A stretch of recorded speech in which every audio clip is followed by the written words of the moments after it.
My word, what an event AEW Revolution was. And that is what we are talking about here today on BunkaMania Wrestling. Welcome to the show, everybody. I am the giraffe for me, Jeremy Graves. Thank you very much for tuning in today. Joining me as per usual as we dissect, discuss, reminisce, have fun remembering the crazy stuff that we saw during said Revolution pay-per-view. It is, of course, my good partner in crime, the Dekker Dane, Mr. Ian Bolton. Good sir, how are you doing? And do you feel like you have also joined this year's incarnation of the Revolution? I think I have, and I'm also doing like the mock shuffle, or what it used to be, the wacky Dean Ambrose little shoulder shimmy. He did one of those. We're now calling it the Mox Shuffle, are we? No, the mock shimmy, the shimmy of the shoulders. Just going this. Whoa. I was about to start doing the Dean Ambrose thing, but no, that's wrong. That's not. This is the wrong company for that. But hello. But yes, you're in the wrong decade, mate. That's what you are. Oh, absolutely, absolutely. But yes, I'm doing good, doing all right, doing good. Revolution in the books. My oh my, what a packed event it was. What a show. Just a great show from top to bottom. And we'll be getting to that in just a moment, everybody. But for those of you joining us live here on YouTube, once again, thank you very much for tuning in. Do make sure if you feel so inclined that you hit that like button. And if you want to subscribe so you can be kept up to date with not only future live broadcasts of ours, but also videos that we like to release as well, covering a variety of topics from across the wrestling landscape, you can do so right now. And during our live show tonight, if you would like to add your thoughts as we go along a Revolution, you never know, we may get to reading out some comments during the program as well. If you want to give us a follow on Twitter and such as well, we are BunkaMania UK. So Revolution is in the books. I think the first thing to talk about, Ian, because we've sort of already alluded to the fact this was a pretty damn good show. It's a, I would go, in some ways, I would go so far as to say this didn't exceed my expectations based on our predictions video that we did, which people can go and watch on the channel if they want to and feel so inclined to do so. But I wouldn't say it exceeded my expectations, but it was just, I loved the show. Going in, I knew I was going to have fun. I didn't think I was going to have this much fun, is the way I'll sum it up. Yeah, I think for me, out of some of the more recent AEW shows that I've watched, I would say this is probably one of the best paced shows as well. It's like I actually watched it over 2 nights, but during the 2 nights of watching, because I think I watched like the first block up until the end of the Deathmatch, and then I watched the remainder of the show last night. Even in the little blocks, there was a good sort of pacing to each of the matches. The card order seemed pretty well structured as well. Generally, yeah, this was a good fun event. And even though I haven't been watching a lot of AEW constantly on a weekly basis, so I was like in between Full Gear and here, didn't watch much of AEW, but I still kept up to date. Just sort of got myself back into it and kind of gone, yep, I can see how the character works are going. I can see how the matches are being built. It's all lovely. It's all lovely. I don't know why I was struggling for words of just trying to find the simple word of it was lovely. Do you know why? Because that's how good of a show it was. I'm sorry to cut you off like that, but that kind of sums up how good of a show this was, is that there isn't a particular word to sum it up in a good way. I mean, you mentioned that you watched it over the course of 2 nights.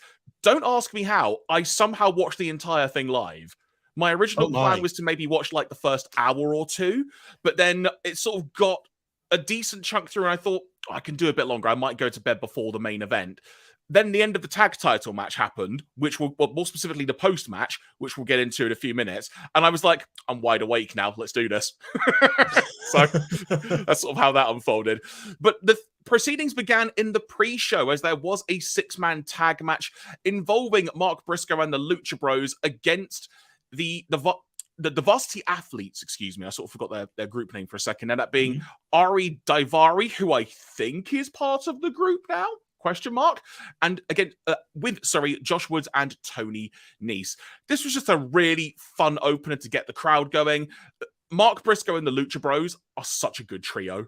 They just, it works. It's the only way to describe it. Just their personalities, their charisma collectively, how they blend.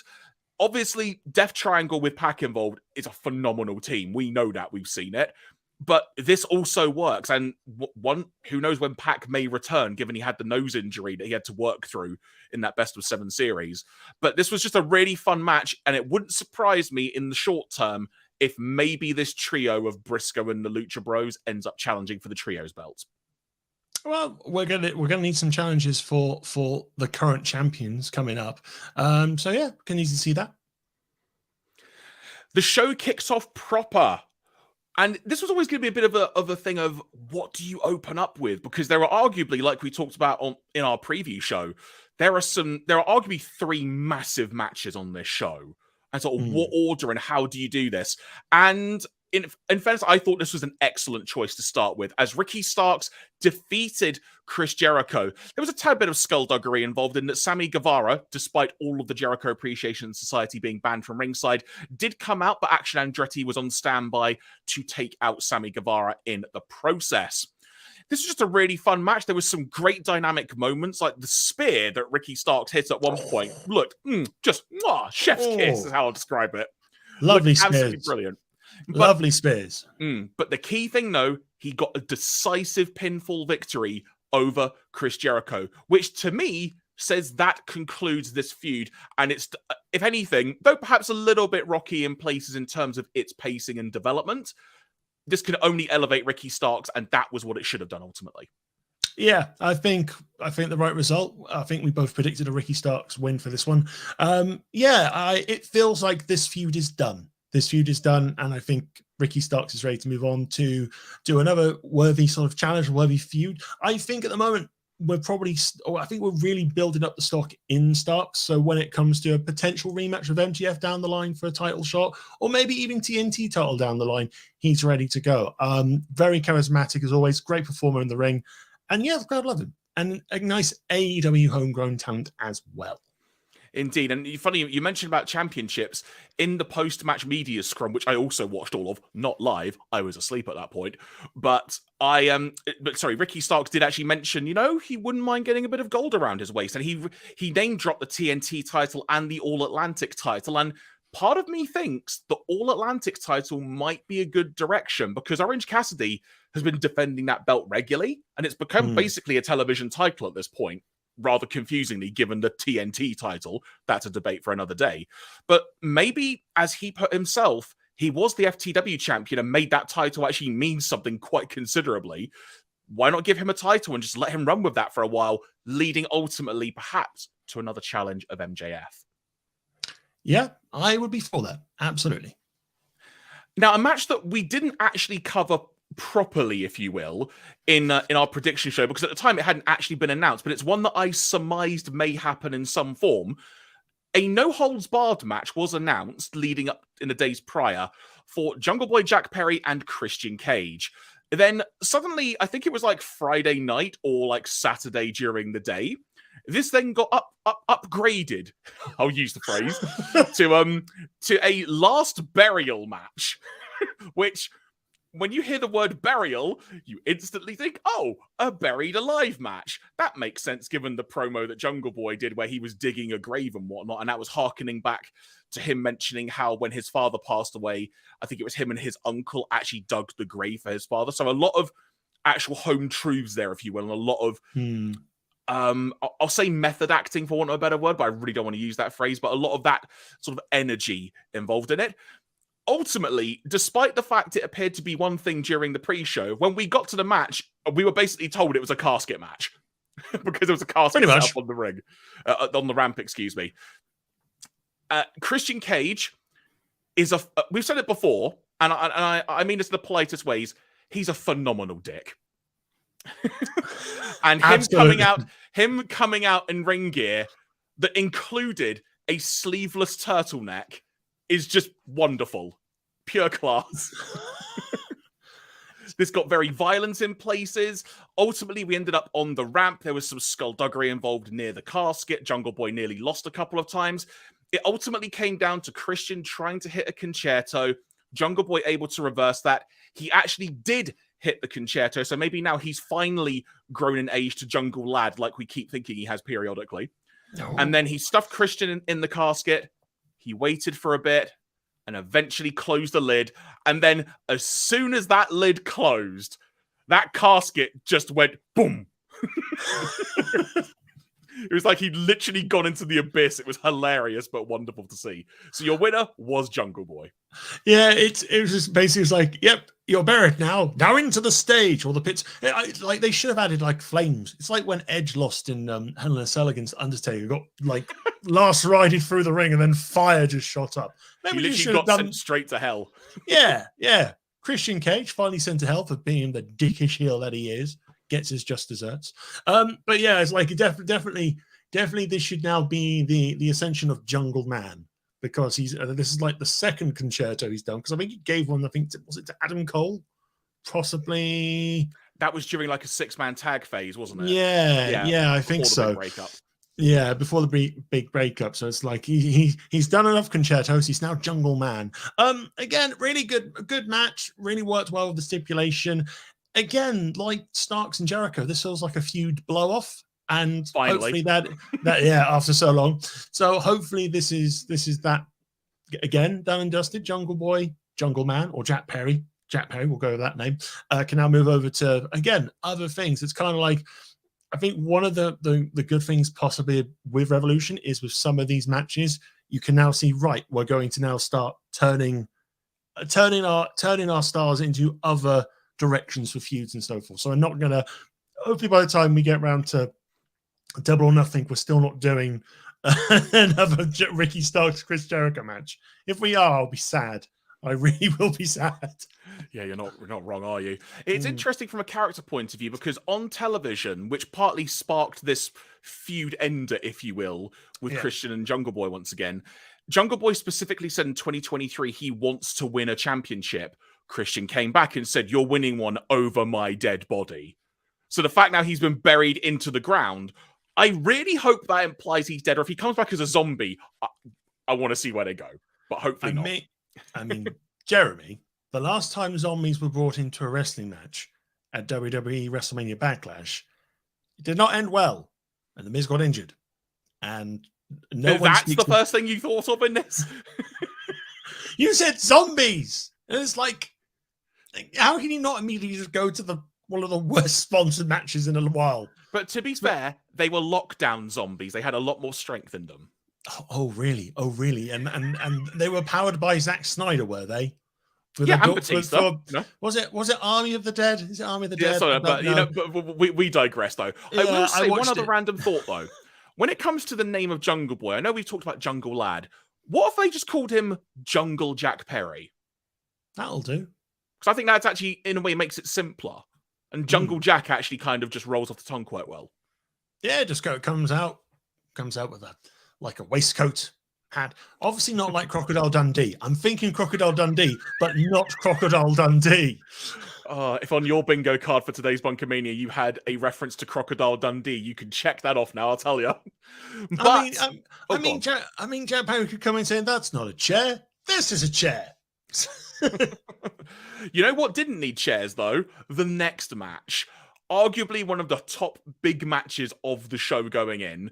The Trios title match. The Elite. Kenny Omega, dressed like his character from the recent Like a Dragon game, aka the old Yakuza series that's been renamed to now, along with the Young Bucks, taking on the House of Black, Brody King, Buddy Matthews, and Malachi Black. We ultimately got new champions crowned in a match that was freaking ridiculous. There was so much great creativity, it's one of those matches you just have to go and watch, because the stuff they do and the crispness of it, sometimes you're just like, stop it. Stop being this good. And then you're like, continue being this good. I'm having a great time. And it's just phenomenal stuff. Yeah, it's like the opening moments of Omega and Buddy Is it Matthews or Murphy? I think it's Matthews, isn't it now? It's Matthews now, yeah. It's Matthews, not Murphy, not WWE name. Good. You could call him Buddy. There you go. But yeah, he's Buddy. Kenny and Buddy. It's like their initial lockup with just the swiftness of just like get into a hold. Oh, I'll just do a kip up. Oh, I've got you in a hold. I'll do a kip up and all that. It's like just give me more of this. It's like I want a singles match between the two of them. That would be absolutely fun. But in terms of like it is a spot fest, but it all just seems so wonderfully choreographed, so wonderfully kind of pieced together. And there's also the little bits of like viciousness. It's like bloody hell, the knees in this match. Yeah, the one in particular that stands out, I think it was they were going to go for the Meltzer driver, the Young Bucks, that is. And Nick Jackson did a springboard. He was in the middle of a 450. And as he was coming down to a vertical position, Buddy Matthews just kneed him in the face. And you can't time that any better. And one of the other big moments in the match that stands out to me, which I know is done the rounds in terms of gifts and stuff, is when Malachi Black hit his, I can't remember what it's called, his roundhouse kick that he does. I want to say that. Oh, yeah, the Black Mass, we'll just call it that for now. But he did that, but the way Kenny Omega sold it was he basically just did the splits while being knocked out. And just kind of like just sort of did the gradual splits to the ground. It was just freaking phenomenal. Also, I want to give a massive shout out to Brody King in this match, because Brody King is an awesome wrestler. And holy hell, did he just look like a monster of destruction in this match, and a damn good one at that as well. And this is what we've been wanting from the House of Black. We wanted to see this trio just be like a ridiculous force of nature, and they beat the Elite decisively, mind you, as well. There wasn't like, oh, they're a bit of skullduggery. This was as definitive, well, aside from Julia Hart, but then she ultimately got kicked, and Kenny just went, at that happening. But this was a very decisive victory for the House of Black, winning the titles. And I am just, I think I said going in, this was a pick-em. You could pick it either way, and you would probably be happy with the result. The way this all unfolded, I am delighted that the House of Black are champions, and I can't wait to see what the Trios division has in store for us next, because holy heck, there could be some phenomenal matches waiting for us. Yeah, absolutely, absolutely. Really good match. If you haven't seen the pay-per-view yet, definitely go out your way to watch this one. Absolute top quality. And yeah, it's exciting. It'll be interesting to see what happens with the Elite. I don't know if it's going to be straight trying to get the belts back, or if they're going to branch off and do some other things. I mean, I know contracts have been quite a topic of discussion recently, especially with Kenny Omega and so forth. So it'll be interesting to see what's going on. But Kenny and the Young Bucks are there for a couple more months at least. So it's kind of like there's no major change, but it's just like it's very interesting that they lost the belts quite quickly after regaining them from Death Triangle in the Best of 7 series. So it's kind of like, okay, where are we going with this? I'm curious, and I'm excited to see, but it's just kind of like, it's interesting as well, because it sounds weird, but because the Best of 7 series, this is gonna, forgive the way I'm gonna phrase this, but I'm sure people understand what I mean. Because it was quite a long endeavor, the Best of 7 series, as ridiculously good fun as it was, you sometimes forget Death Triangle were the champions throughout that entire thing. Yeah. Because it felt like ultimately the Best of 7 series was going to determine the champion, which ultimately it was. So there's kind of an element where it actually feels like it's been longer to me, although I know it hasn't. But because of how ridiculous that Best of 7 was, not a lot has happened since. We've had the great matches with Top Flight and AR Fox, the 2 matches they've had with them. I think they defended it, I want to say, against a Dark Order trio. I may be totally wrong. There was at least one more title defense in there against someone, maybe. Yeah. But yeah, I feel like that the trios titles kind of stalled a little bit. And admittedly, apparently there was some visa issues that caused perhaps this program not to sort of start earlier, if you will, leading up to the event that's come out after the fact. I think it was specifically for Kenny and Buddy, where there was some visa things they had to sort out. But that aside, I'm just looking forward to seeing what's going to happen next for House of Black. For the Elite, there's a promo that's appeared on AEW's Twitter where they're just kind of backstage, and Don Callis is trying to rally them up, essentially going, come on, guys, we can pick it up. We'll start again tomorrow. We'll get this sorted. And the Elite are just looking dejected, and Kenny just says, we'll talk tomorrow. And then, I want to say it was the day after the pay-per-view, Don Callis on his Twitter uploaded a photo of him and Omega, and Omega is wearing a suit, very much looking like he's back to being the cleaner. And I think Don Callis's caption with it was something like, back to business. So we may be getting cleaner style Omega back. One would assume perhaps more being a face, but he could be a challenger for the champion, perhaps. Possibly could. I mean, you need to build very credible challenges for MJF at the moment. Obviously, he has gone through Danielson. We'll talk about that in a little bit. But yeah, it's kind of like, well, now if you really want to make this reign of terror mean something, you put him up against the best on your roster. And I don't think Kenny and MJF have had a massive interaction in AEW. I don't recall much. Not off the top of my head. There may have been perhaps an interaction when there was the Pinnacle lurking about. There may have been like a crossover relating to that, but that's potentially the most of it. But I don't recall a one-on-one match in AEW between them. So this is intriguing. I am interested. Next up, we had our next championship match of the evening. It was the three-way Women's World Championship match. Jamie Hayter successfully defending against Ruby Soho and Saraya. Now, admittedly, when you've got to follow a trios match like that, the first thing you think of is, Jesus Christ, how do you do that? Kind of thing. But I actually really enjoyed this match. I thought it was really good fun, some good moments. They played on a lot of elements of it. Ultimately, it came down to Jamie Hayter picking up the win. And afterwards, there was sort of a bit of like shaking of hands between her and Ruby and such. And obviously, in the build up to this, part of it was all going to come down to sort of whose side is Ruby on. And all the way through, it was like, she's her own person. She said it herself. I'm me. I'm not on anyone's side. That changed after the match. And what I really liked was that it was specifically after the match. It was almost like the match caused her to actually take a side and the way it ultimately ended. And so she super kicked Britt Baker and then hit her, I want to say it's called Destination Unknown move on Jamie Hayter and joined up with Saraya and Toni Storm. And she has officially turned heel, which rather amusingly, because another peek behind the curtain, a buddy of mine was actually in the arena in San Francisco, so I was exchanging messages with him throughout. And so he kind of, when we were talking about it, I just went, we should have got it from the fact that she had like bright lime green tips on her hair with the way it was styled, and they've been spray painting people in green. It was there all along. But, you go with what you can go with. But like I say, I enjoyed this, and there's a lot of possibilities for where this can go next. But before we potentially talk about that, Ian, your thoughts on this match and the aftermath? I thought it was a very good women's match, decent little triple threat. Everyone seemed to do their performances quite well. Saraya looks really good now. No more the ring rust definitely seems to have gone now, so it's good to see her back in like full wrestling action. It's like I think the result was never kind of in doubt really, because I think we both picked Hayter to win, which did happen. I'm not. It's like I'm a bit bemused by the heel turn, to be honest. It's like, okay, I kind of get the reason why, because obviously Ruby was also someone who came over from WWE. So you've got the superstars versus the homegrown talent. Sort of the outsiders element, if you will.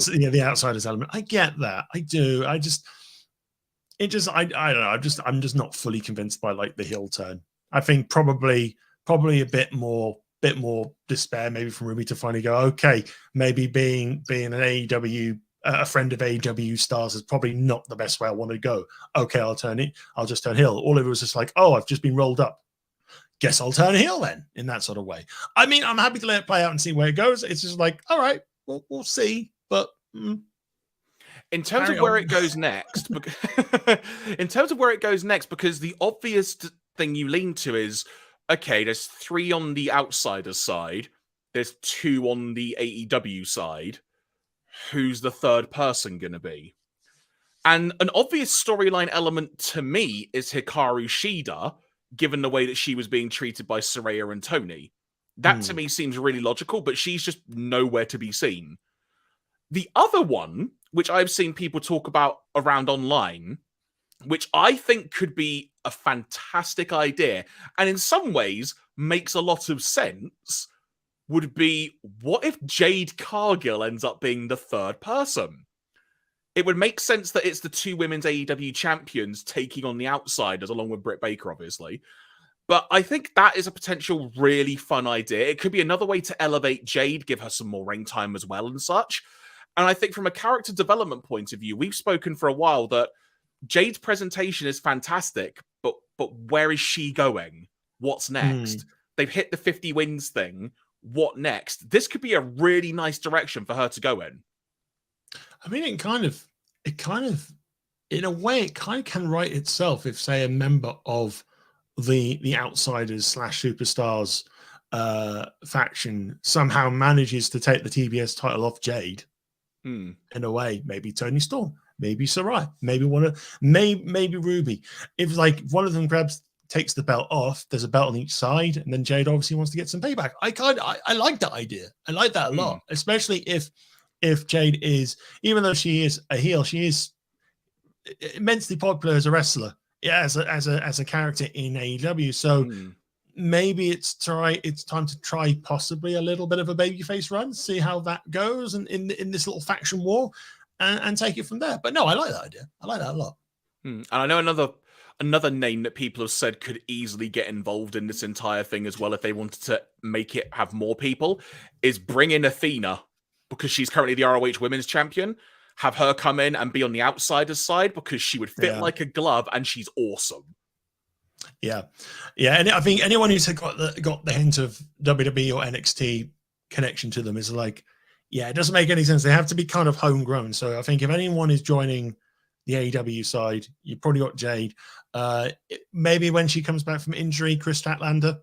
Possible good. Excellent pick. I not to say I totally forgotten about her, but I hadn't considered that. I don't know. I mean, Shida, like we mentioned, depending what her status is. I mean, Anna Jay, Bunny. I guess they're both heel. Penelope Ford is heel. I mean, there's young talents like Sky Blue if they want to try and elevate someone as well. Yeah. So there are options. There's some good options out there. Yeah, but this is a definite chance to put a big focus on the women's division in a unique way. Because this would be very different for that. I mean, heck, we don't know what her status is in terms of her injury. Currently, there's a fairly big name that no one's really talked about for a while now. And depending where she's at, it could be a good way to bring her back in. What about Thunder Rosa? True. Hopefully, rumored backstage situation's been cleared up a little bit better. But no, again, would not be opposed to that. I think if I had the choice right now, I'd probably go with Jade, because I think that's actually quite a cool idea of having your big women's champions against the outsiders, because then you've got that unified front. Speaking of unified fronts, you could say it was a unification of violence with what we had next, because we had Texas Death and. Match. Yeah, I mean, I wasn't even going to say match, just Texas Death, quite frankly, because... Texas Death match? Sorry, I interrupted. Carry on. No, that's absolutely fine. Jon Moxley and Adam Page. If you're someone who is a tad bit squeamish, you had an experience watching this match. If you're someone who loves violence and maybe has really enjoyed when Jon Moxley's had, how he had your Jon Moxley bingo card of, is he gonna bleed? You could just check that before this match even began. If you've liked watching him, say, in GCW doing some of the stuff like that and whatnot, like you wanted to see him go violent. This was like Jon Moxley had finally had like the padlock, keeping like his really ultra violent side at bay. That was finally unlocked, because my word, some of the stuff they did in this match. We had a freaking Abdullah the Butcher style fork stabbing happening on Hangman Page's head, like 5 minutes into the match, if that. There were barbed wire boards. Hangman wrapped barbed wire around himself and did a moonsault. Jon Moxley brought bricks into the ring and crushed Hangman's hand in between bricks. There were barbed wire wrapped chairs. It's really difficult to describe everything that happened in this match. But the thing is, though, this match was awesome. Even with all the violence and brutality, the whole idea was, this was like the final big match between these two and whatnot. And they're going all out. Someone is leaving, quote unquote, dead, if you will. And they gave it everything. This was brutality. It was a phenomenal watch. From what my buddy said in the arena, this was nuts. So it was nuts being there live. And again, the whole violence thing isn't something I'm massively into. But in the context of the feud and how heated this was going in, I thought this was excellent. I think from a story standpoint, this match is excellent. Really, really good story. Even the build up to it and the story that's played out in the match as well. It's really, really good. Would I go out my way to watch this match again? Probably not. So because it's like I do like to a degree, I do like the intensity of when these sort of feuds have like a death match or something like that, and you have things like the barbed wire chair now and then. But this just seemed like a little too much at times. It's like a barbed wire chair, a barbed wire board, a barbed wired arm, barbed wire chest. It's like everything needed to be barbed wired, and it's like, okay, I'm getting the brutality of this match, and the brutality of the match is absolutely correct and warranted. But it's just like, it gets to a stage just like, this is like just going, okay, you thought that was shocking. Let's try this. Also, who brings 2 tiny bricks into a wrestling match? It's like, I understand if it's a giant cinder block and you do your little stomp. I mean, Mox did try to do a stomp as well. I don't know if that was a little shout out to Seth. Who knows? I don't know. But it's like, it's just the tiniest of bricks. It's like the length of it's like maybe half the length of this bottle that I'm holding for the benefit of the audio listeners. And it's just like, I've got 2 tiny bricks. Let me just bang, bang, bang. Oh no, I've just smacked your hand with a brick. Never mind. In that sort of way. And and behind the curtain here, when I was watching this, I was sending Jeremy GIFs on Facebook of just like concerned man's face, concerned dog, shocked dog, even more shocked dog. It's like, how many more other gifts could you find?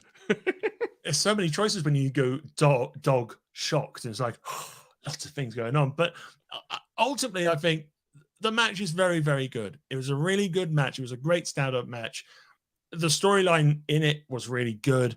I liked the finish as well. I think the finish was the right level of brutality as well. It's like a buckshot lariat, then dangle Mox over the rope with a chain wrapped around his neck to kind of force the tap out. And it's like, yeah, Hangman kind of went the distance to kind of get the win. Also liked Hangman's change of music for this match to really amp up the sort of, oh, shit's about to go down, son. I think it's not Ghost. It's a song called Ghost Rider. I think so, yeah. I think it was, but it was a really fun entrance as well. I also want to just emphasize what you said about the finish as well, because like you said, Mox was basically thrown over the top rope. He had a chain wrapped around his neck. Page was effectively hanging him, if you will. But it wasn't the fact that Mox passed out. He tapped out, which literally means he beat Moxley. It wasn't a finish where it's like he made the guy pass out through pain and he never gave up type thing. And in the context of this match, that was vital. And I think this has done wonders for Hangman Page as a character as well.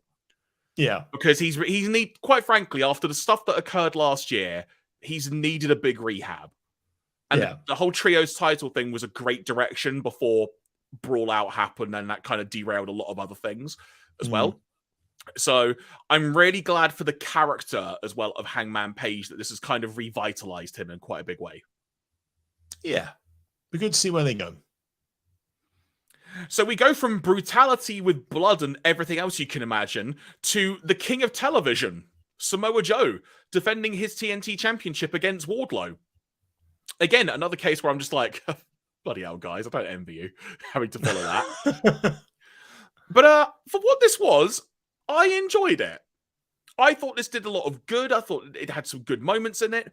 When it came to how the match unfolded towards the finish, it was Samoa Joe was trying to get a muscle buster on Wardlow, but Wardlow countered, with a power bomb out of the corner. Samoa Joe then came back with a giant lariat, if you will, and then Wardlow headbutted Samoa Joe, then kind of got him in a grapevine and put a sleeper on Samoa Joe. And Wardlow choked out Samoa Joe to win the TNT title. Someone who has been described at numerous points in his career as the Samoan submission machine. Now, I've seen a lot of people online describe this as Joe's a submission expert. He wouldn't get choked out by a newbie like Wardlow, quote unquote. And if you want to have that feeling about it, sure, but on any given day, heck, it could be in any sport, football, basketball, or anything. On any given day, an upset, quote unquote, or a thing you don't expect could happen. Heck, I'm an Arsenal fan. I was at the game last Saturday when Bournemouth scored after 9 seconds. You know what I mean? Like, freak things happen. That's sort of the example I'm giving here. It happens, so I'm totally fine with that. Joe didn't tap, he got choked out, and Wardlow is the champion again, and his first defense will be on Dynamite tonight, I believe, Wednesday the 8th of March, for the benefit of those watching in the future. And he'll be defending against Powerhouse Hobbs, who won the Face of the Revolution ladder match last week on Dynamite. But before we perhaps talk about that, Ian, your thoughts on this TNT Championship match? I think it was, again, a hard task to follow after Mox and Page. But I think it was an okay match. It was fine. I think it needed to get the belt back to Wardlow, and it did. I've not really got much more to kind of really add on to it. It's just kind of like it was fine. It's like, I'm not surprised by the result. I think the finish of Joe getting choked out was quite surprising in that sense. Agreed. But I kind of sense that we may have saw a Wardlow win there. I don't know if you're aware of this, but Wardlow doesn't have a TNT title right now because his car was broken into between Revolution and Dynamite tonight, and the belt's being stolen. So hopefully there's a replacement one there. And I mean, look, Wardlow at this point, how many unified champions do they have? Someone's got a spare one somewhere. Oh yeah, just look in the round, like the cupboard of all the other TNT belts that we've slightly designed for other wrestlers. But no, I think I think Hobbs and Wardlow are gonna have a really good match though. I'm looking forward to that one. That one should be another proper Hoss battle as well. Yeah. Again, the way the velocity in which the TNT Championship keeps jumping from wrestler to wrestler, don't write off a Hobbs win tonight. Mm-hmm. But at time recording, do not write off a Hobbs win because it could very well happen. Yeah, that match on Dynamite is very much going to be a pick'em because there's the element of, right, Wardlow conquered Joe, if you will. He's got the title back. He wants to have a long title reign. He even said in the post-match press conference, he said he needs to actually have a proper conversation with Tony Khan about it, but kind of looking past Hobbs, he said he wants to bring back the open challenge. Ooh. So that anyone from anywhere, no matter what promotion or whatever, could come in and have a title shot, as it were. So he's kind of looking past Hobbs, which makes me think he's probably losing the belt. But then what do you do for the character of Wardlow? Because quite frankly, Hobbs has been built so well. They're still in Northern California, which is where Hobbs is from, ultimately. It kind of points to it being a Hobbs win, unless there's going to be some skullduggery involved, which they better do it well. Yeah. And I think even if Wardlow loses the belt, it's like, what is either you keep the feud going between Hobbs, Wardlow, and Joe, because that's where we kind of left things off at the end of Full Gear to a degree. I mean, of course, one thing you could look in the future of Wardlow is maybe they try the MJF storyline again, or try to actually elicit the result that it needed to be. But I think damage has been quite done there. I think we need a lot more time before we go back towards MJF, to be perfectly honest. We'll have to see. But yeah, if I would not be surprised if Hobbs picks up that belt. So next up, we had the AEW World Tag Team Championship match, as the Guns defended against the Acclaimed, Jeff Jarrett and Jay Lethal, the winners of the Tag Team Battle Royal, and the winners of the Casino Battle Royal, which had totally different rules to what I was under the impression it would be, as we were discussing last week on the prediction show, because they ultimately beat the team of the Best Friends. Not the best friends we were expecting, because I think I would made mention of the fact that, there was like an angle where Beretta and Chuck Taylor were taken out a little bit. So they were replaced by the duo of Orange Cassidy and Danhausen, who ultimately won and qualified for the match. I mean, just a slight beat behind the BunkaMania Wrestling Podcast editing curtain. When we recorded our podcast predictions for Revolution, We spent a great deal of time thinking about, it might be FTR, possibly FTR. Who could it be? And we kind of we spoke. I think we spoke about different teams that never made it to the actual match, and we didn't even mention Danhausen or Orange Cassidy. So all it basically equated to was, well, we both think the Guns are going to lose their title. Oh, how wrong we bloody were. Correct. Yeah, there was a lot of skullduggery involved in this match. Ultimately, I'll sort of just read a brief recap of the end of the match just for continuity's sake. Jeff Jarrett, if you on your Jarrett bingo card, you had he got a guitar. You can check that off. He swung it at Max Caster. Max stripped Jeff Jarrett of the guitar, as it reads in the recap here on AEW's own website. But before Max could use it, Aubrey Edwards, the referee, yanked it away. Lethal then cracked Max with the Golden Globe, that being the trophy that they stole from the actor whose name escapes me a few months back. Austin Gunn then grabbed a blind tag, and Danhausen tagged in too. The Guns drilled Danhausen with their finisher, the 310 to Yuma, and pinned Danhausen. The Guns overcame the odds and retained the AEW World Tag Team Championship, said Excalibur, per this recap. Then, after the match, the Guns are celebrating. From what my mate told me, the crowd was dead. I mean, it's reaction. like, on watching the pay-per-view, it's like the atmosphere really just goes. When it's like no one does not like, no one is in favor of the Guns having these belts at the moment. But then Renee Paquette walks into the ring to interview them, and immediately you're thinking, okay, what's up?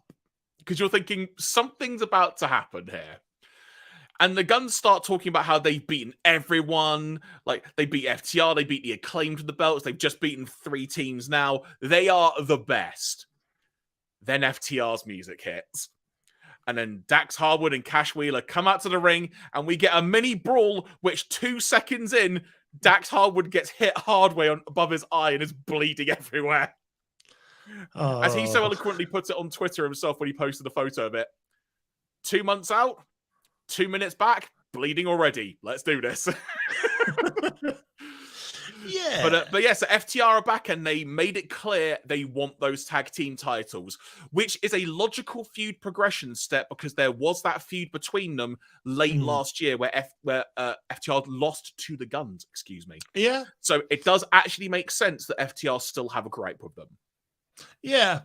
I think looking forward, I think the Guns will probably ultimately drop it to FTR, and lo and behold, we'll come back in a couple of weeks' time, and that hasn't happened. it hasn't happened. It's dropped to someone else. They've dropped them to I don't know, Top Flight. I'm all for that if Top Flight got it. I mean, yeah. I mean that in a positive way, but yeah, it's just like, we'll just put on Top Flight, have some belts. There you go. Go fly. All that sort of stuff. Yeah, I think it'll be interesting to see where they go. I mean, it's good FTR back. Yeah, it's I don't really have much more to really add on this. It's like, okay, we have new challenges, and if the booking is sensible, those challenges are going to take the belts, and we can move on to better things. Yeah, I will say, when it came to adding ultimately Orange Cassidy and Danhausen into the match, nobody could have called that on a prediction. Nobody. Ultimately, I think it served the match very well because it led to some really fun moments, and I think it did add another fun dynamic to the match because you've never seen them team as a tag team specifically before. So I think that actually added a fun, unique element, and you could tell the crowd were like, well, if the Acclaimed don't win, so long as they freaking win, I'm up for it. Like, let's do it. Ultimately, did not happen. So when I was watching this live, like I alluded to earlier, this happened. FTR were back, and I'm so happy because I talked about on the show before how I so badly wanted them to become quadruple champions when they were still triple champions. And I thought just having all 4 of those belts would have just been a phenomenal thing. And I was genuinely so gutted when they lost the belts and then started losing all their championships and whatnot. And then obviously they disappeared because Dax has had an injury and whatnot primarily. So to see that they're back in there immediately just gunning, no pun intended, for the tag team titles, I'm genuinely really happy that we're going straight back into this. And more to the point, seemingly, though Dax's own podcast may be to the contrary of that, given he says there's been zero change to the contract status, seemingly, at least for now, FTR are back. Mm. This then leads us to the main event of the evening, which I think it's fair to say, going into this match, and I think we alluded to this on our prediction show as well, in a weird way, we were very intrigued and up for watching the match, but there was also the element of dreading it because of how notoriously long AEW pay-per-views have been. Mm. And the idea that the main event was going to be an hour, and you knew that going in, was kind of a detriment to a lot of people's minds, I think. Myself included, I'll readily admit that. There was part of me that thought, my God, how am I going to last the entire hour? Can I actually do it? And credit to them, the FTR thing helped wake me up tremendously. I will say that much. But I thought this Iron Man match, when all was said and done, was excellent. It started off with a bunch of chain wrestling. It emphasized the fact that Bryan Danielson is a cardio freaking machine and just doesn't get tired. MJF was constantly going to the outside to drink some water to rehydrate, which Taz kept going, why is he doing that? That's not going to help. But, which I thought was quite amusing. And ultimately, the way it played out was that, if memory serves, Danielson got the first fall. Mm-hmm. And then it ultimately led to MJF cheating, which then gave Danielson a second fall, which, from a production standpoint, that wasn't very well communicated on the live broadcast. And I can also tell you, based on my mate, it was not communicated in the building at all that was actually declared a DQ. Yeah. Which then, of course, made it 2-1. But then, because MJF had I think he'd hit a low blow, if memory serves. And then immediately after, because they specifically said in the rules prior to the match, there's no break in between falls. It just carries on immediately. MJF then immediately got a pinfall twice, I think it was. And so he then pinned Danielson twice from a low blow, which was like, whoever comes up with this is freaking genius. Just whatever, And then we kept going. The match was going back and forth. There were some ridiculously giant moments that happened. Like freaking tombstone pile driver from the middle rope is one that springs to mind. There was blood going everywhere. MJF had like a proper like knot forming on his head. Danielson was bleeding everywhere. And ultimately, it ends up coming back to being 3-3. And part of this is kind of where things really develop now, as it were, because getting up to the 60-minute time limit, MJF was starting to be in full-blown cheating mode. He was trying to think of other ways. How can he do this? How can he survive, if you will? It all comes down to Bryan Danielson having MJF in a submission hold. And the clock is running down. Ultimately, the timer runs out. But I think MJF tapped like immediately after or something, if memory serves. Yeah, he did. But either way, the match is done. The 60 minutes is over. Danielson is just still standing up, doing jumping jacks. He's like, I'm fine. Let's carry on. Sudden death. Let's do this. MJF is having oxygen administered to him, which was kind of a fun callback as well to the whole double or nothing shenanigans involving him and Wardlow in the post-match when the mask was placed over his eyes. Memory serves. So we're getting this, and then the announcement comes from Tony Khan via Tony Schiavone that Tony Khan, specifically, will not allow this match to end in a draw. This match is now sudden death. The match must continue. And the place is going freaking wild, because part of this going in, Ian, and we talked about it on the prediction show as well, you didn't see a reason for MJF to lose. But the way they had crafted this match, you actually, by the end of it, were thinking, Danielson can win this. Let's do this. This feels right. Well, to me, it felt that way anyway. I see the look in your eyes, but we'll come back to that. Yeah. So then we're in the sudden death bit, and MJF is just shoving a referee back and forth. And I want to say it was at this point as well where he started grabbing the championship title belt. And he's about to hit Danielson with it. And the referee, Bryce Remsburg, who was a freaking great in this moment, he literally just he was saying to MJF, looking at him about to hit Danielson, he's like, go ahead, hit him. I'll DQ you. You lose the title. And you could tell MJF just basically goes, damn it. He's right. And then he gets the diamond ring out, and he's about to hit Danielson, but Danielson gets him in a submission. And while he's being locked in the submission hold, Bryce Remsburg sees the ring on MJF's hand and just takes it off his finger. And you can tell MJF is just like, no! Freaking wonderful. And this is where the big context moment comes in. Because I mentioned that MJF had been administered oxygen. So keep that in mind if you've not seen the show, folks. So Danielson has got him, I think it's in a half Boston Crab, if memory serves. And MJF gets to the rope, grabs it, but then immediately, as soon as he's grabbed the rope, starts tapping. Because as far as Danielson's concerned, that means he's won the match. So you kind of get the reverse of what Chris Jericho always does when he always thinks he's won after a submission. The referee goes, no, you clown, you haven't. But then MJF rolls to the outside, and what's next to him but the freaking canister of oxygen that was being administered to him? So then after Danielson's he's realized, oh, I've not won, fine, I'll go and get him. And then MJF, as he's grabbed by the hair, clocks Danielson in the face with the can. You hear an almighty sort of thud sound. Sorry if that was really bad for audio listeners, by the way, after the fact. And then he goes in the ring and he applies a submission hold. In fact, he applies the label lock, if memory serves. And then Danielson's like fading. They're doing like the arm being drooped, like the 1, the 2. And Danielson fights back. His arm's coming back. The crowd is going mental at what they're seeing. And then Danielson's hand drops. And ultimately, he doesn't pass out. He taps out. Bryan Danielson taps out to MJF in his own submission hold.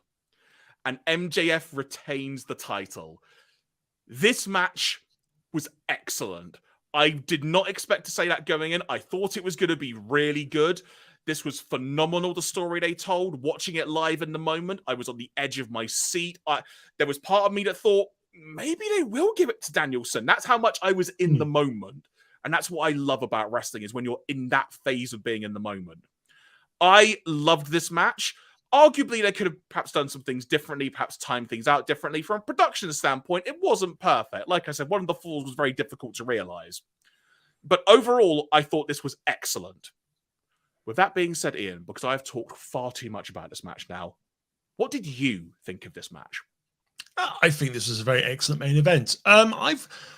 I don't think I've watched many Iron Man matches. I mean, I haven't watched the Michaels Bret Hart one, but it's like, in terms of Iron Man matches, this is like the first probably full whack 60 minutes ones. I mean, the closest I think I watched like another 60 minutes wrestling match is probably when Danielson and Hangman fought for a draw at Winter Is Coming. But no, this was really good. I think one of the things the match starts off with, and it really kind of highlights, is how proficient both of these guys are as wrestlers. I mean, it's like MJF, even as a heel, he is still a very damn good wrestler.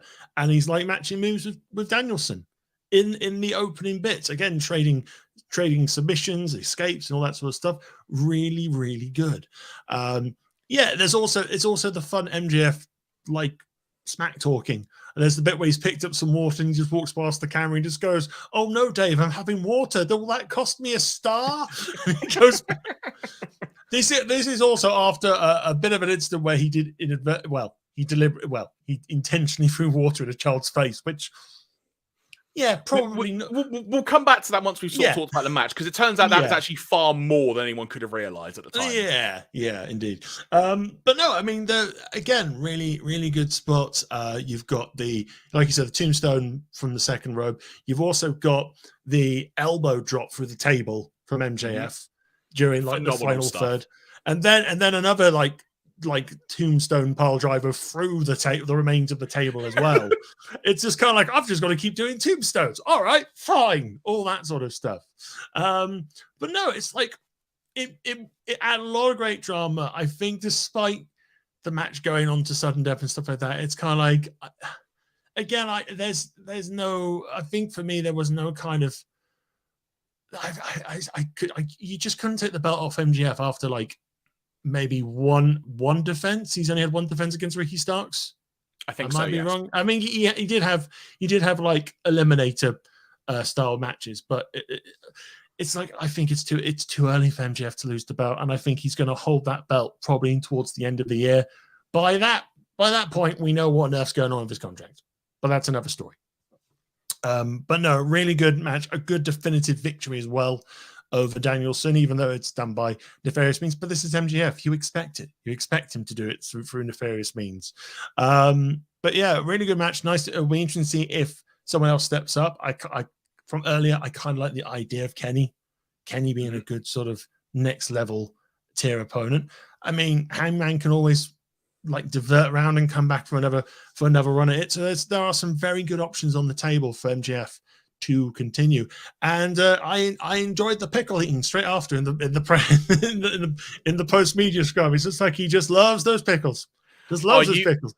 So we'll talk about so we'll cover quickly the incident during the match involving the liquid, and then we'll come back to the press conference, because there's a lot to unpack with what was happening in that press conference with MJF specifically.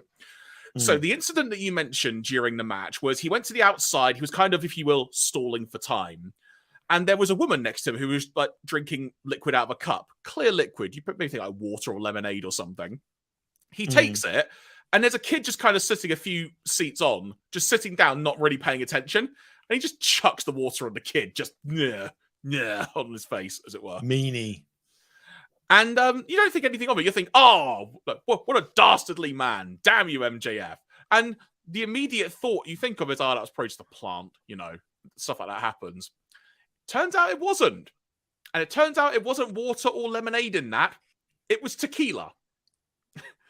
Oh, dear. So there had to be a little bit of, for want of a better phrase, had to be a little bit of damage control with that. I think it was Amanda Huber, the late Brody Lee's wife, widow, excuse me, who came out, kind of spoke to the child, brought them backstage, that he was given like lots of merch. Apparently people at ringside were like, oh, I'm so sorry. Like, here, I bought this t-shirt, have my t-shirt. Like the fans apparently were being freaking great about it, trying to make the kid happier and whatnot. So I love wrestling fans sometimes. Like good on you folks.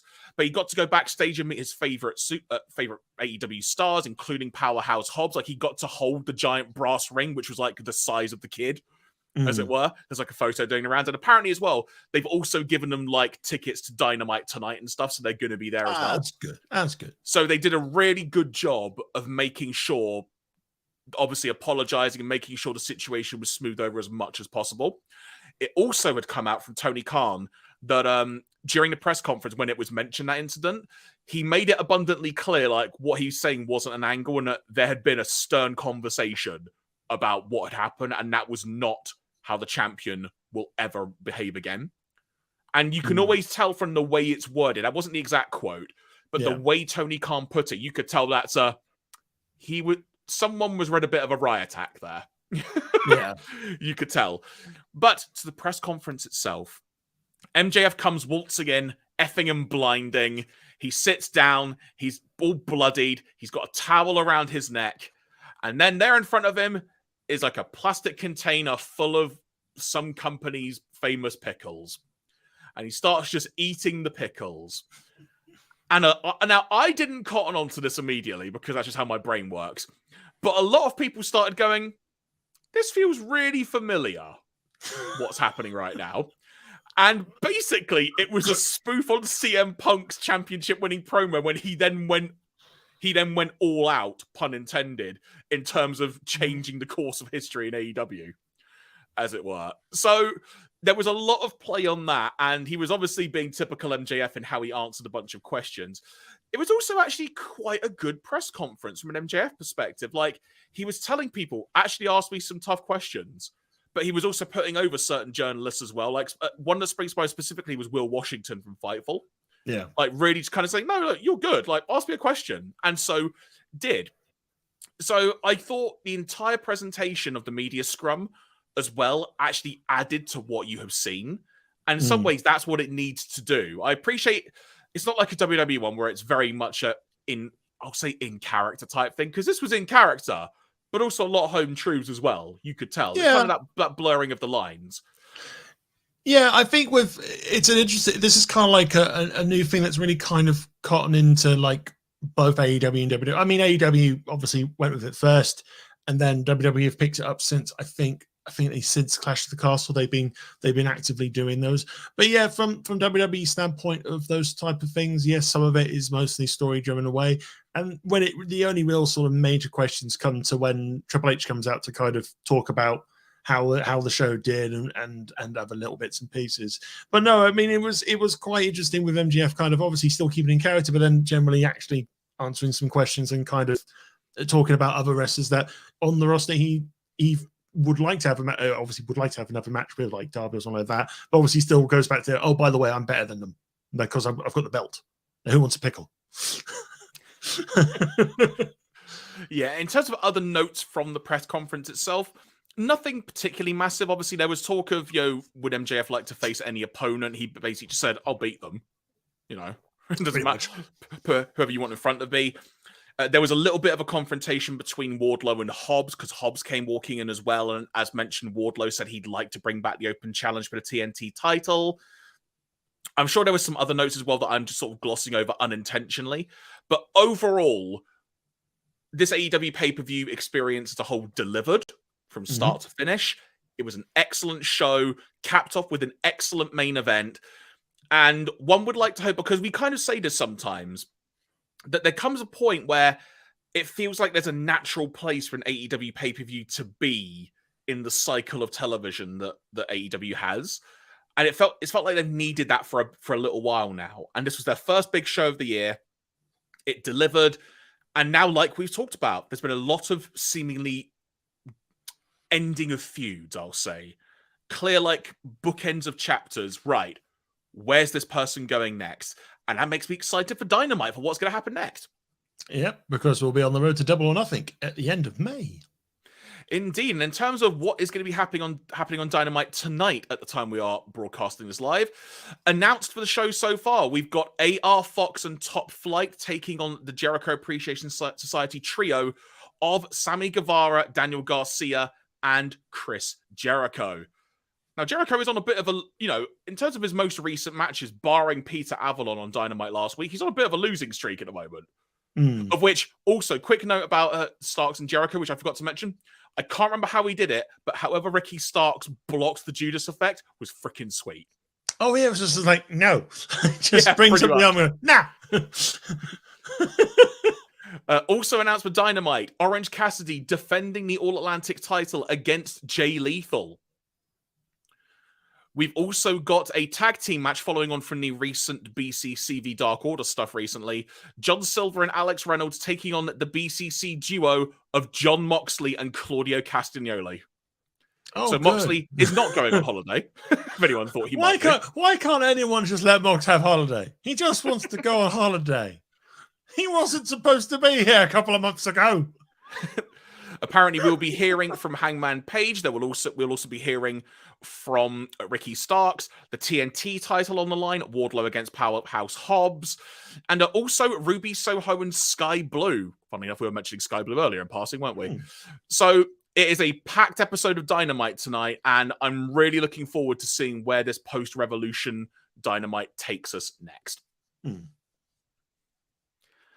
So there we go. So good, sir. Any other additional notes that you have on the AEW front? Anything else you may have noticed, or just in general thoughts, as it were? No, nothing really major to add on. Really, I guess if you haven't checked out Revolution yet, go definitely check it out. Even if you've kind of dipped in and out of AEW for the last couple of weeks, not really been kind of really following things along, I think the show's done a really good job to bring you up to speed with storylines and get you involved and invested pretty quickly. So yeah, I'm curious to see where we are going towards with Double or Nothing now. So yeah, really good start to the year for AEW. Let's see how it goes. Indeed. In terms of other potential topics of discussion before we wrap up within the next 10 minutes or so, on the WWE front, it's been a fairly newsworthy week, particularly relating to the sort of the top of the card, if you will, because WrestleMania is starting to come together, but arguably the biggest storyline development of the week has been involving Sami Zayn and Jey Uso. To conclude Monday Night Raw, following the match, I want to say it was between Jimmy and Sami, if memory serves. The match had come to a close, and Jey Uso was standing on the commentator's table. Jimmy was in the ring. Sami was on the outside. There was a moment, as it were, between Jimmy and Jay ultimately walked past him, kind of turning his back on him. Long stare down with Sammy in the aisle and gave him a great big hug. The crowd were going mental because he's chosen Jay over his brother. And then super kick in the face by Jay on Sammy. Basically saying, this is family. The heck are you doing, boy? Oh, the crowd pops and shock for the hug and then the kick were just wonderful. Because the moment the kicks, everyone's going, yeah, oh no. Yeah, and earlier in the evening, from what because I haven't seen all of Raw, I only saw sort of this main segment and a few other bits. But apparently there was also a bit involving Kevin Owens and Sami Zayn backstage, where Owens basically once again just said, "No, I'm not going to team with you. I'm not going to go against it. I'll do the bloodline how I want to sort them out." So instead, what we got to help Sami at the end was Cody Rhodes coming out. To sort of help. And maybe there was a bit of a timing issue because then the show went off the air seemingly as he was coming out and got to the ring. Yeah. But it looks like, and it's a fun direction to go in, we're going to sort of lead to a massive 6-man tag match that one would assume will eventually have Kevin Owens involved against the Bloodline leading to Mania. And I'm really excited about this. Yeah, there's a little bit in Raw in the background during one of the interviews with someone else. You can see Cody having a heart-to-heart talk with Kevin Owens. So part of me wonders if Cody's going to be the peacemaker between Owens and Zayn. And again, you're kind of interspersing the bloodline stories as to go on, because now Roman and Cody have finally had a face-to-face, and that promo was pretty damn good as well. It's like these storylines intertwining, and fans are happy in the directions they're going with. I think I still stand by the notion that I think Usos and Zayn and Owens, when it gets announced, it has to main event night one of Mania. I think after the amount of work that's gone into it, I think it's the payoff it needs. It really does need it. In other WWE things, a new premium live event has been announced. Oh, okay. For May, it's King and Queen of the Ring in Saudi Arabia. But there's another interesting detail about that, isn't Yeah. there? It's the day before AEW Double or Nothing. It's going to be a stacked weekend. So, here's a question for you. And this was, I can't remember what podcast I was listening to, but someone sent this in as a question to the host. And part of me, actually, when they said this, maybe thought, oh, they might do it, mightn't they? Is it possible Cody doesn't beat Roman at WrestleMania because the day of King and Queen of the Ring, were Roman to retain, that would be his 1000th day as champion? Might they hold it off and make Cody win in Saudi Arabia? I'm going to be blunt. He needs to win at WrestleMania. That's the way I see this. This needs to happen. But now that that's been floated out there, I can't help but think they would, wouldn't they? You know they would. They could. They would. They could. I think it's a bad idea. Yep. I think everything is building to Cody finishing his story. I mean, you'll probably have. I mean, if it's the tournament with maybe a championship match somewhere in between, it might be Intercontinental, might be US Championship. Depends how those matches go at Mania. It could be. I mean, again, you could have a WWE Universal Championship match. I mean, you never know. By that time, they may have split the belts. Yeah, who knows? But no, if that happens, I think with WrestleMania, it's like this is the right moment, the right time to do it. And it's like there have been times when we have said it's the right moment, it's the right time to do it. Case in point, Drew McIntyre Clash of the Castle.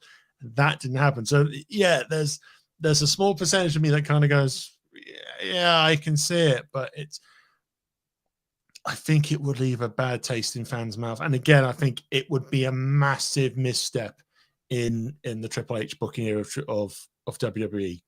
Because I think with certain points like Drew not winning and Sammy not winning, you can kind of go, okay, I don't like the decision, but I understand from a story standpoint that it's going somewhere. We're going somewhere with the bloodline. I can't see it. I can't see it happening. Yeah. But there's always that niggle, isn't there? There's always that little niggle. There's always Exactly. that little niggle. On the WrestleMania front specifically, got an update about that because a match taking place on a certain night has now been confirmed. Following what occurred on Monday Night Raw, Logan Paul and Seth Rollins is official. The follow-up to that on Logan Paul's podcast, of all things, I say of all things, doesn't surprise me, but he has revealed it's going to take place on night 1, which is also his 28th birthday. Which means he's probably going to beat Seth Rollins. Make that what you will. So that means then, as things stand, the currently announced lineup for WrestleMania weekend is as follows. Trish Stratus, Becky Lynch, and Lita against the trio of Damage Control. Seth Rollins, Logan Paul on night 1. Brock Lesnar v. Omos. Intercontinental Champion Gunther defending against the winner of it's either a 4 or 5 man match that's happening on SmackDown because Kofi's got injured. I seem to recall hearing. At the moment, they're still advertising as a 5-way. So it's Drew, Sheamus, LA Knight, Kofi, and I forget who the last person is in the match. That probably means they'll win. Karrion Kross. There you go. No, they won't win. Also confirmed following quite an interesting promo segment on Raw, US champion Austin Theory defends his championship against John Cena. In arguably the burial promo of the week in WWE terms. Yes. No fake fan noise for you, Austin. It was a very good promo. I think I hope this is like a step forward to really kind of rehabilitating the Austin Theory character. I mean, I think we're in the process now, and I think the idea that Cena has to really tear him down to bring him back up might work. I mean, I think if anything, I think Cena will not win the belt. But I like the notion of basically you win, you lose, you lose, you lose. Yeah. It's kind of like you've lost this. You've lost it before it's even begun, Austin. Why bother? And also John Cena putting over his bald spot, I did laugh at. We've also got the Raw Women's Championship match, Bianca Belair defending against Asuka. SmackDown Women's Championship match, Charlotte Flair defends against Rhea Ripley. And for the undisputed WWE Universal Championship, Roman Reigns defends against Cody Rhodes. That, to me, right now, is a stacked Mania lineup, and I'm well excited for it. I think we still got, I don't know if it's been officially confirmed, but I think we've got Lashley versus Wyatt coming as well. Because we're having promos for it, and they're not really working, but hey, why not? Like I say, as it stands, I'm well up for Mania. There was a thing going around on Twitter earlier where apparently someone had described the current lineup for Mania as mid, and my reaction was, what planet are you living on? I mean, this is Triple H booking at the moment, and Triple H quality matches. This is going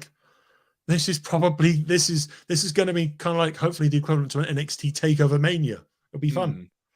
Stand and Deliver is going to be quite good fun as well. At the moment, NXT Championship is Braun Breaker versus Carmelo Hayes. That's going to be a really good match.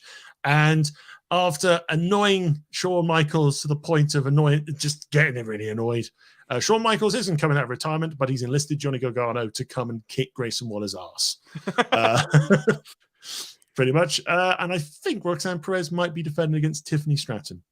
I might be wrong on that one, but no, Stand and Deliver's looking to be a good event as well. Good stuff. And admittedly, I've not seen it yet, going sort of back to the AEW landscape for a second, but ROH's weekly TV show has now begun. They've taken the first 2 episodes. The first episode is now available on Honor Club. I've not subscribed yet, in brackets, I'm still deciding if I'm going to or not, but by all accounts, that show was really good. So, and Eddie Kingston's sort of gone over to Ring of Honor for a bit now, kind of furthering past history involving Claudio, which is a nice development to hear about.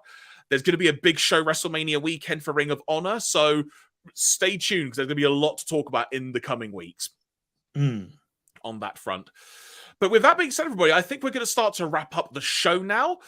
what I will say is thank you very much once again for watching this, be you watching it live or watching on a delay after the fact. Thank you very much for giving us the time. And if you enjoy the show, please hit that like button and make sure you hit that subscribe button so you can be kept up to date with when we are doing a next live show, but also when latest videos of ours become available in the coming weeks. If you want to find us on Twitter, we are BunkaMania UK. And good sir, if people want to email us, what's the best way to do that? Well, they can do a super kick of an email straight over to us at contact@bunkamania.com. We look good to hear your thoughts about AEW at the moment. And if you're excited for where they're going after Revolution and in the world of WWE, your thoughts on the WrestleMania card so far, it will be great to hear from you. Also, give you guys a bit of a head start warning. We are going to be doing a special mini-series of audio podcasts coming very, very soon. We're going to launch on WrestleMania Goes Hollywood weekend. It seems totally fitting that we do it from there. And we will be starting off with a retrospective review of The Condemned, starring Stone Cold Steve Austin. We've got 4 episodes lined up. We're going to be talking Condemned. We're going to be talking Countdown with Dolph Ziggler. We've also got Bending the Rules with Edge and Jamie Kennedy, and The Chaperone with Triple H himself as well.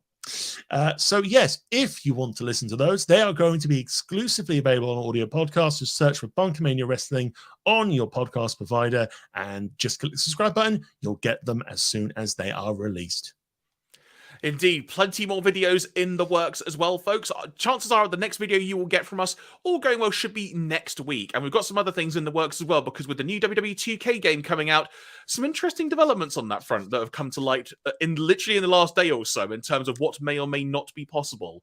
So Yes. Ian and I are already discussing how the heck can we do some stuff, because we're well up for it. So don't be surprised if you start to see some 2K related content from us as well.